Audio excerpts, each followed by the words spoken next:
നേപ്പാളിൽ പ്രധാനമന്ത്രി കെ.പി. ശർമ്മ ഒലിയെ പുറത്താക്കിയ യുവ പ്രതിഷേധക്കാർ ദിവസങ്ങളോളം നീണ്ടുനിന്ന അക്രമാസക്തമായ പ്രക്ഷോഭങ്ങൾക്ക് ശേഷം തലസ്ഥാനമായ കാഠ്മണ്ഡുവിന്റെ തെരുവുകൾ വൃത്തിയാക്കാൻ മുന്നിട്ടിറങ്ങി.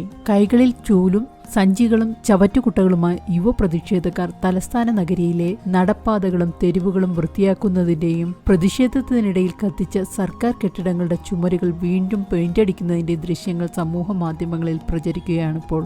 ഇതോടൊപ്പം പ്രതിഷേധത്തിനിടയിൽ കൊള്ളയടിച്ച ഫ്രിഡ്ജുകളും മൈക്രോവേവ് ഓവനുകളും ഫാനുകളുമൊക്കെ തിരികെ നൽകുകയും ചെയ്തു. സർക്കാർ സമൂഹ മാധ്യമങ്ങൾക്ക് ഏർപ്പെടുത്തിയ വിലക്കിനെ തുടർന്നാണ് പ്രക്ഷോഭം ആരംഭിച്ചത്. അതിനെ തുടർന്ന് യുവജനങ്ങൾ മുന്നിട്ടിറങ്ങുകയും അഴിമതിയെയും തൊഴിലില്ലായ്മയെയും ചോദ്യം ചെയ്തുകൊണ്ട് പ്രക്ഷോഭം ആളിക്കത്തുകയും ചെയ്യുകയായിരുന്നു. രാജ്യവ്യാപകമായി നടന്ന പ്രതിഷേധത്തിൽ 51 പേർ മരിക്കുകയും 1300-ലധികം ആളുകൾക്ക് പരിക്കേൽക്കുകയും ചെയ്തു. മരിച്ചവരിൽ 21 പ്രതിഷേധക്കാരും 9 തടവുകാരും 3 പോലീസുകാരും ഉൾപ്പെടുന്നു. പ്രധാനമന്ത്രി 4 മന്ത്രിമാരും ചൊവ്വാഴ്ച രാജിവച്ചതിനെ തുടർന്ന് സൈന്യം തലസ്ഥാനത്തിന്റെ നിയന്ത്രണം ഏറ്റെടുക്കുകയും രാജ്യവ്യാപകമായി കർഫ്യൂ ഏർപ്പെടുത്തുകയും ചെയ്തു. തങ്ങളുടെ പ്രക്ഷോഭം പ്രതിഷേധത്തിന് വേണ്ടി മാത്രമല്ല, പുനർനിർമ്മാണത്തിന് വേണ്ടിയുള്ളതാണെന്ന് കാണിക്കാനാണ് ഈ ശുചീകരണ പ്രവർത്തനങ്ങളെന്നാണ് സംഘാടകർ അറിയിക്കുന്നത്.